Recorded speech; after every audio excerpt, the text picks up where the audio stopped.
በነገራችን ላይ በፕሮቴስታንት ቸርች ምእመናን የፕሮቴስታንት ተከታዮች እዚህ ካላችሁ ከብሉይ ኪዳን የምትቀበሏት አንድ ነገር ብቻ ነች፣ አስራት ገንዘብ ስለሆነች እንጂ አዲስ ኪዳን ላይ አስራት ሕግ የለም። አያችሁ ማርያም የምትወልደው ኢየሱስ ይባላል፣ የአብ ልጅ ክርስቶስ ይባላል። ይሄ ፈርስት ሴንቸሪ ላይ የነበረ እምነት ነው። እና አሪዮስ ዝም ብለው አይደለም የመጡት። እነ መቅዶኒዮስ ዝም ብለው አልመጡም። እነ ንስጥሮስ ዝም ብለው አልመጡም። እነ ማኒ ዝም ብለው አልመጡም። ማርያም በምትወልደው ኢየሱስ ላይ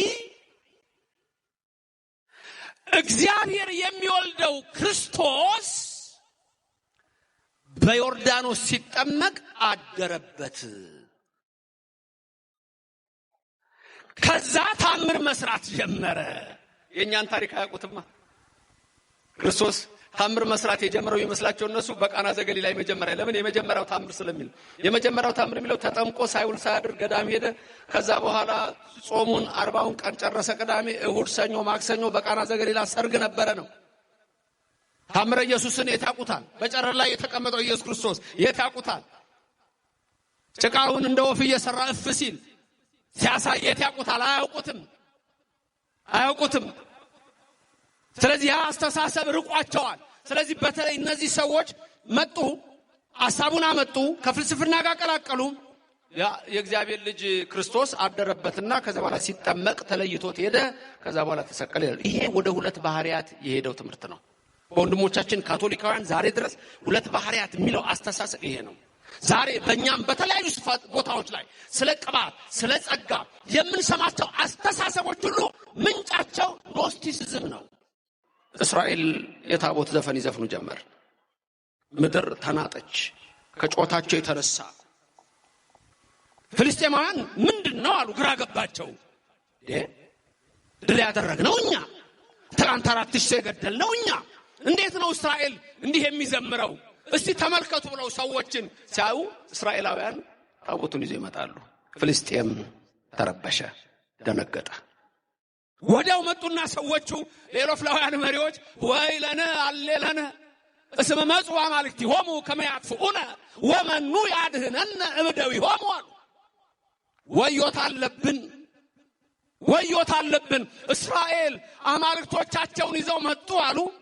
ያላዋቂ ንግግር ነው አማልክቲ ሆሙ የሚለው። እስራኤል አንድ አምላክ ነው የሚያመልከው። አንድም በሚስጥር አብ ወልድ መንፈስ ቅዱስን ያመለክታል። እነሱ ግን በለመዱት በራሳቸው ነው። ምን ይሻለናል? እንሽሽ። ምክንያቱም ይሄ እግዚአብሔር ታቦት ያደረገውን በግብጽ ላይ ያደረገውን እናውቃለን። ባህር የከፈለ ነው እናውቃለን። አሁን ፍልስጤም ተጨነቀ። የእግዚአብሔር ታቦት የሚያደርገውን ያውቃሉና ታወኩ። ወዲያው ግን ምን ሆነ? አንዳንድ ተነሱ ሰዎች ከመሃል አይ ባይሆን ገጠም አድርገን ፈሪሸሽን ነው።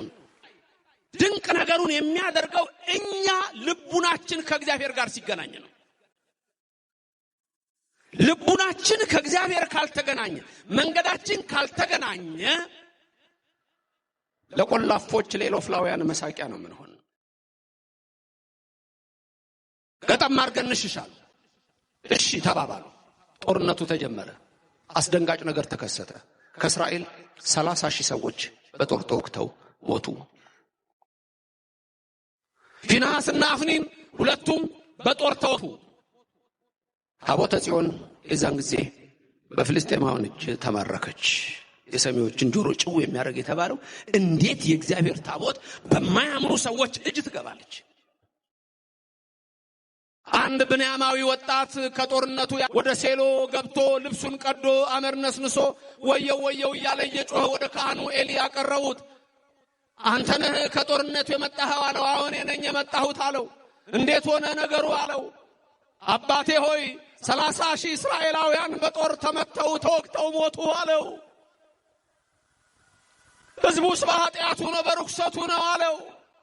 ያንተም ልጆች ሁለቱ ፊንሐስና አፍኒን በጦር ተወግተው ሞቱ አለው። ተወው፣ እነሱም በኃጢአታቸው ነው፣ እኔም አልከለከልኳቸውምና እባክህ ንገረኝ፣ ከብሬ አስራት በኩራት ተቀብዬ የኖርኩባት ታቦተ ጽዮን እንዴት ሆነች አለው። አባቴ ታቦተ ጽዮን ተማረከች አለው። የሰሚዎችን ጆሮ ጭው የሚያደርግ ኤሊንም አስደነገጠው። ወዲያውኑ ታጠፈ። የራሱ የጎን አጥንት ወጋውና የ98ቱ ሽማግሌ ኤሊ በዛው ሞተ ይላል።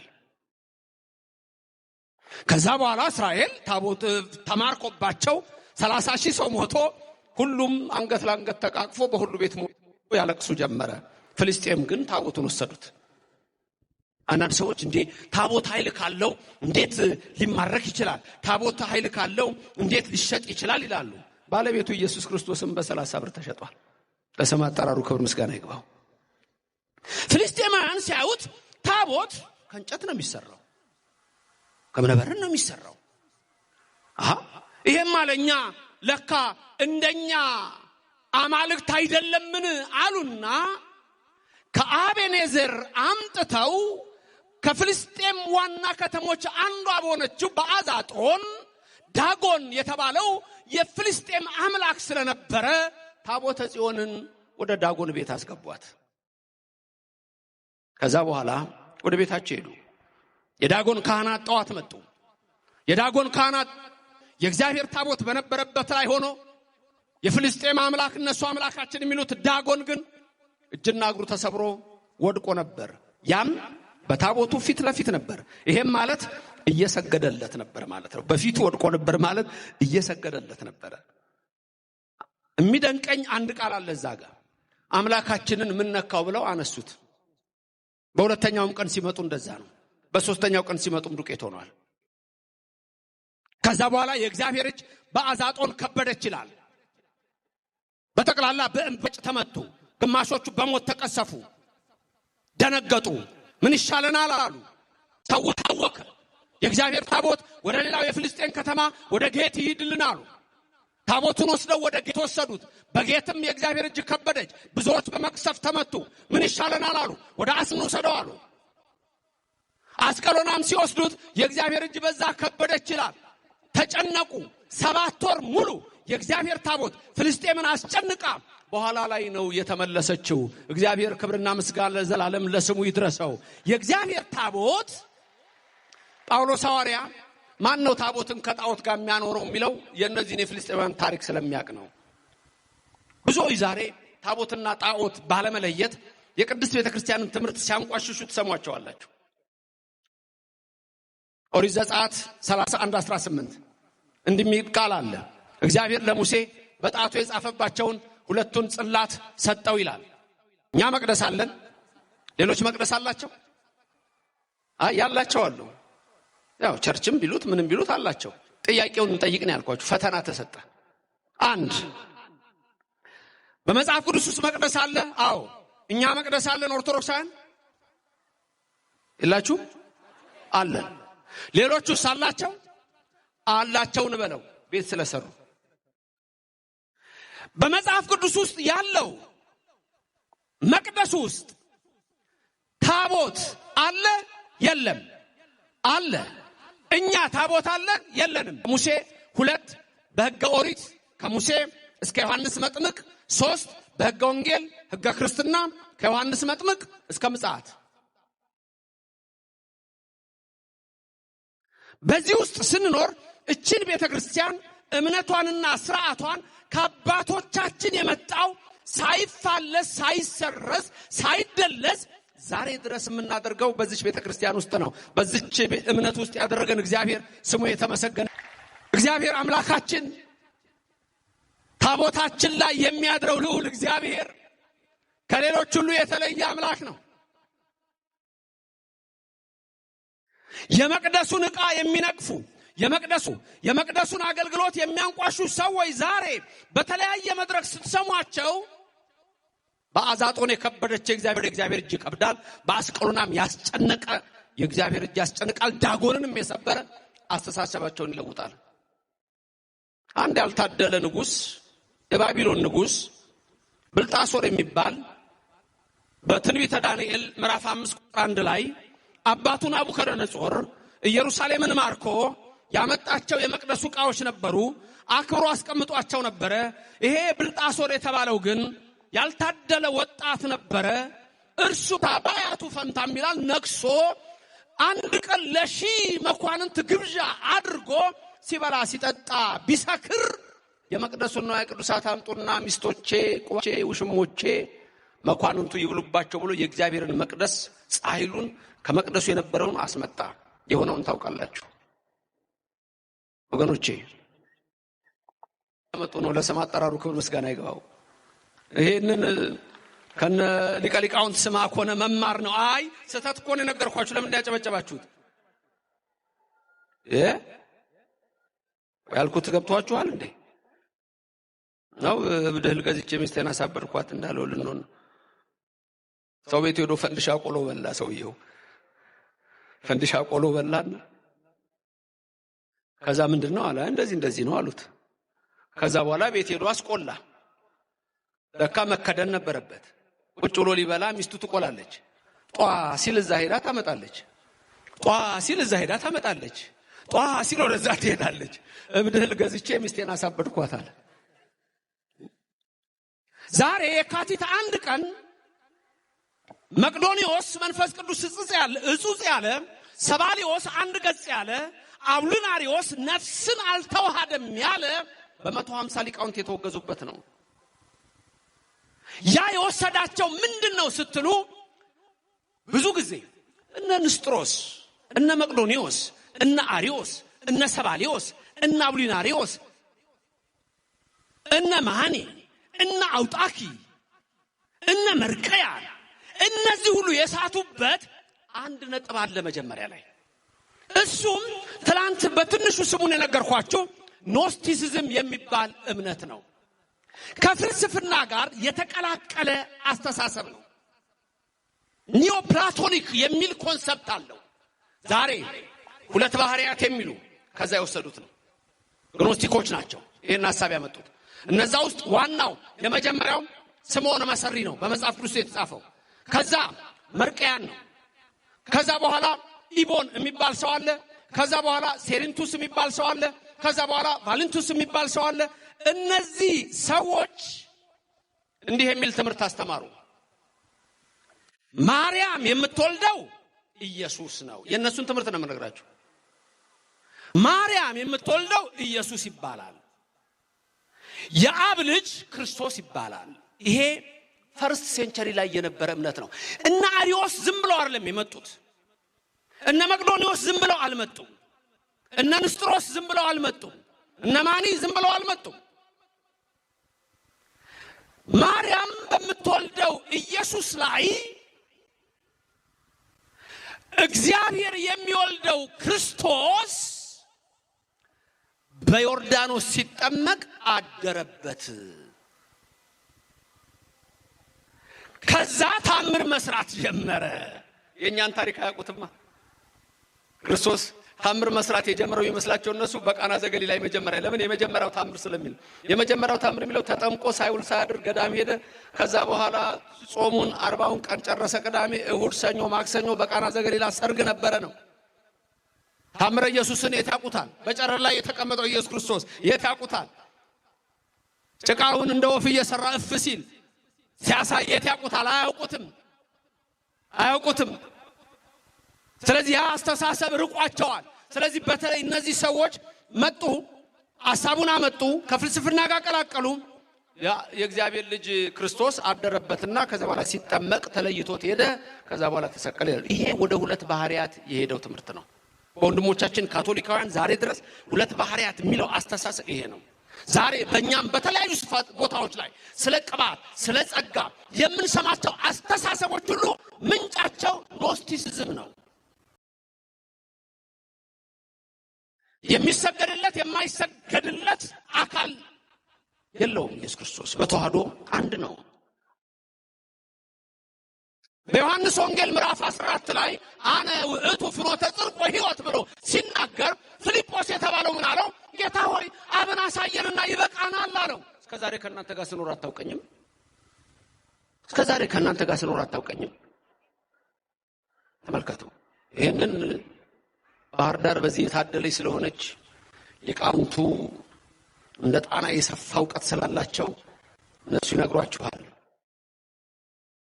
እኔ በእንግድነት ተከብሬ እኮ ነው ዛሬ መድረክ ያገኘሁት እንጂ የለም፣ በእንግድነት ነው። ብዙዎች ወደ ክደት እየሄዱ በኢትዮጵያ ኦርቶዶክስ ተዋሕዶ ቤተክርስቲያን ያለውን ስርዓት በእነሱ ዘንድ የለም። የሰሚዎችን ጆሮ ጭው የሚያደርግ ነገር ያልነው የታቦተ ጽዮን ጉዳይ ነው።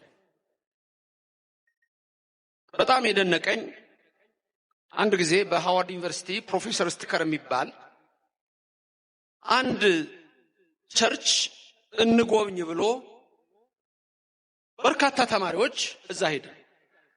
አሜሪካ ውስጥ ዋሽንግተን ዲሲ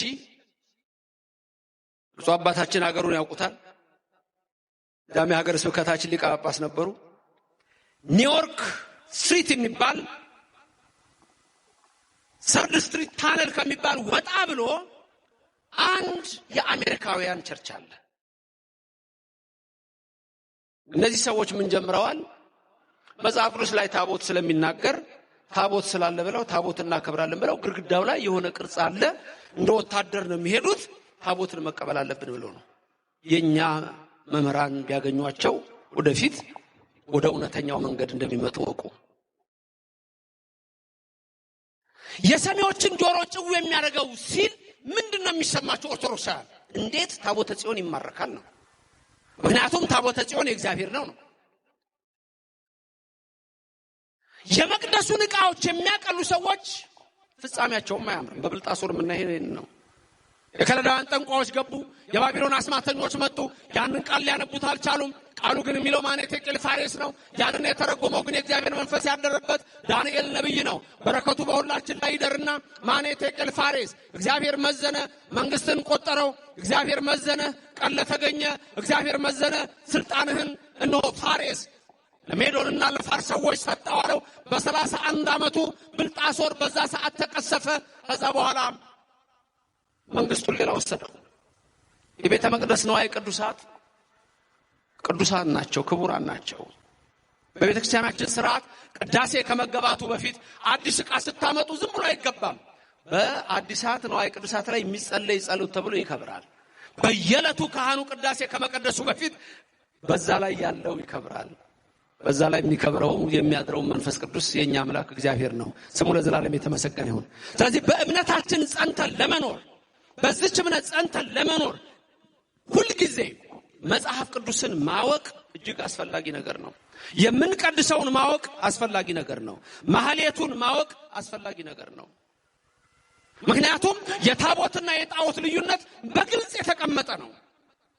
ማን ነው ብርሃንን ከጨለማ ጋር የሚያደርግ? ማን ነው በሊሆርን ከክርስቶስ ጋር የሚያደርግ? ማን ነው የእግዚአብሔርን ታቦት ከጣዖት ጋር የሚያደርግ? አሉ ይሄን የሚደምሩ አሉ ይሄን የሚናገሩ። በዚህ ግን የምትመለከቱት የእግዚአብሔር እጅ በአዛጦን ከበደች፣ በጌት ከበደች፣ በአስቀሎና ከበደች። እግዚአብሔር ራሱ ታቦቱን እንዴት እንደጠበቀው ትመለከታላችሁ። ዛሬም በዚች ቤተክርስቲያን የእግዚአብሔር ታቦት ተጠብቆ ሁላችንም በየዕለቱ ወደ እግዚአብሔር መንግስት ስንመጣ ጸጋ ነሳይነ በዲበ ጸጋ የሚለው ይሄንን ነው። ሁላችሁ ከኔ ቀጥላችሁ ተናገሩ። ጸጋን በጸጋ ላይ ያገኘን። የዮሐንስ ወንጌል ምዕራፍ 1 ላይ ያለ ቃል ነው። ትምህርቴን በዚህ ነው የማጠቃልለው።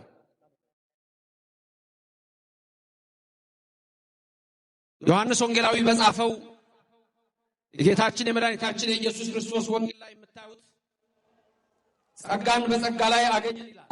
ሁለት ጸጋ ነው። ጸጋ ነሳይነ በዲበ ጸጋ ሲል በጸጋ ላይ ጸጋ ማለት ነው።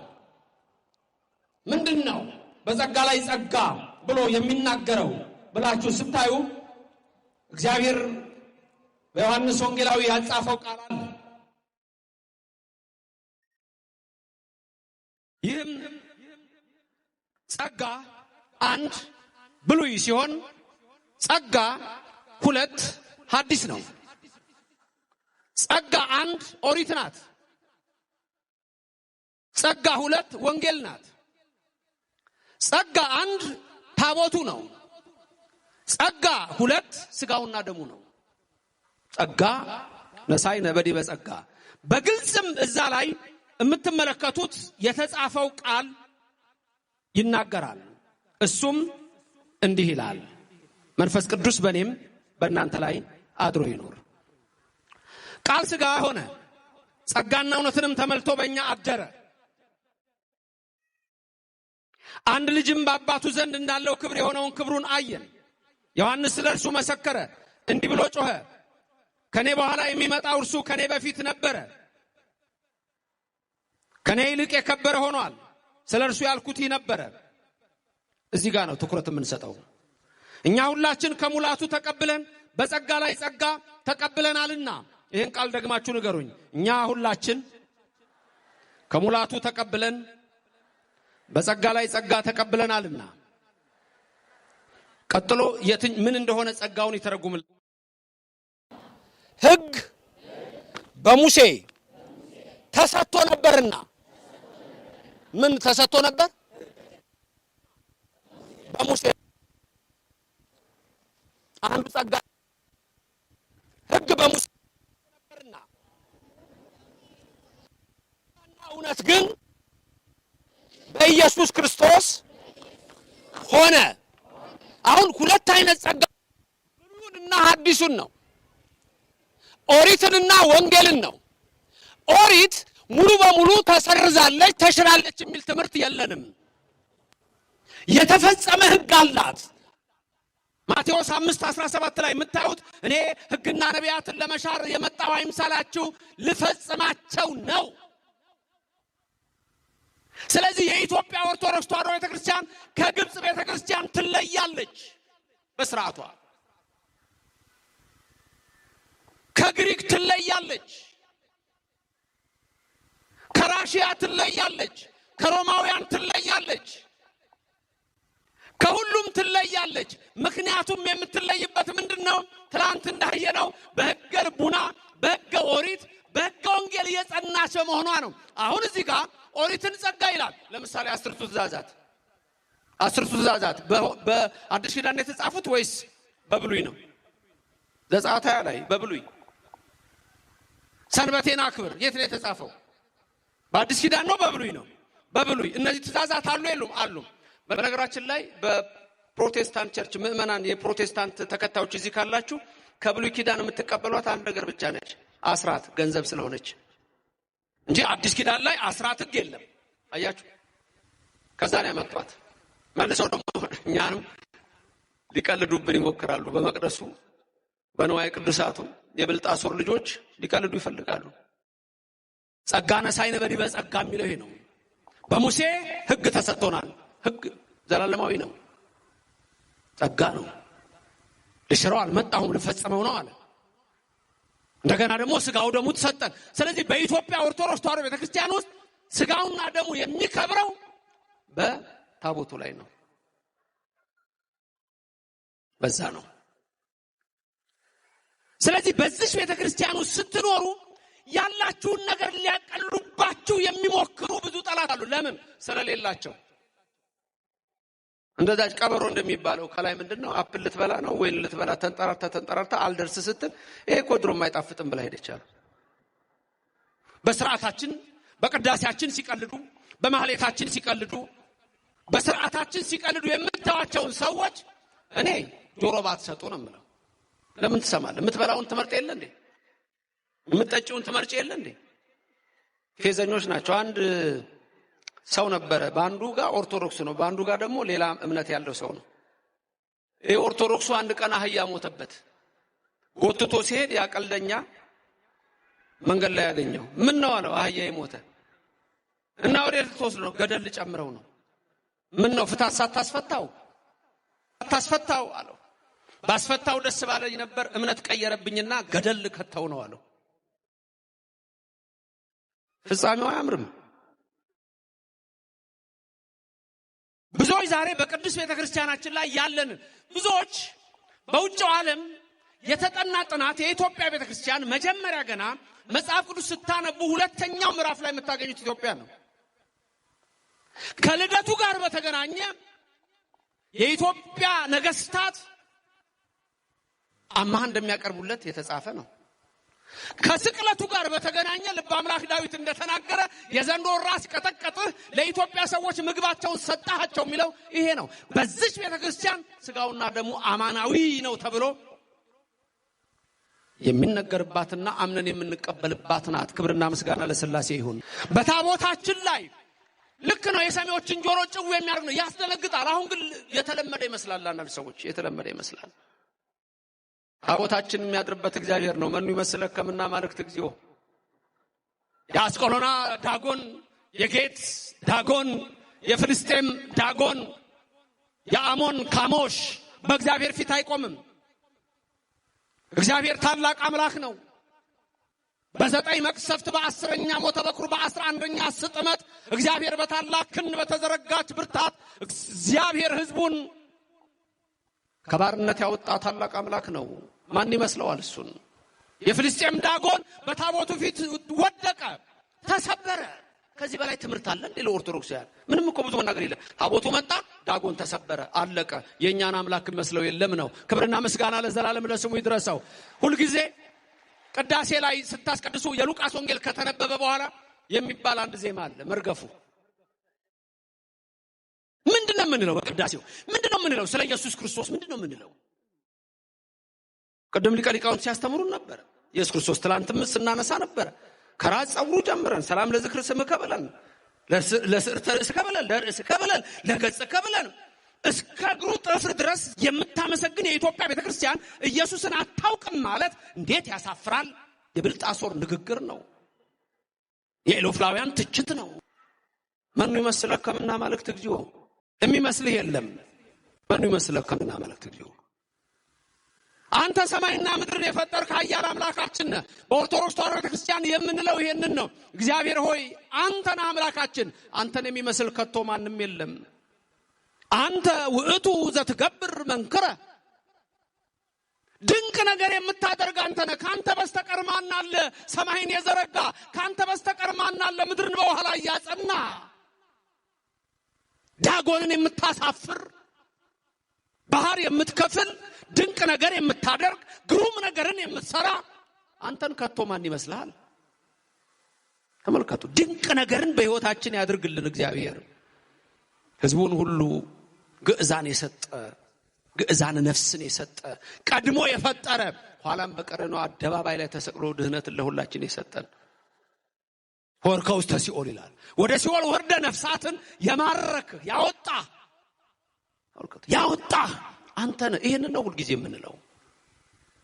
የኢትዮጵያ ኦርቶዶክስ ተዋሕዶ ቤተክርስቲያን ከመጽሐፍ ቅዱስ ውስጥ ውጪ የሆነ አንዳች ነገር የሌላት፣ እግዚአብሔርን አምና እግዚአብሔርን ሰብካ የምትኖር ናት።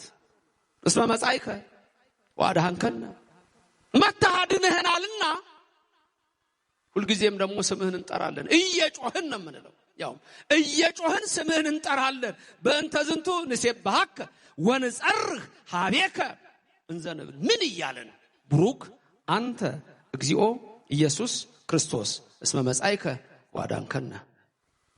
ኢየሱስ ክርስቶስ ሆይ አንተ ብሩክ ነህ፣ ሁላችንን ልታድን ወደዚህ መጣሃልና። ታቦታችን ልዩ ነው። መቅደሳችን ልዩ ነው። ካህናቶቻችን ልዩ ናቸው። ጽናችን ልዩ ነው። ማይጠንታችን ልዩ ነው።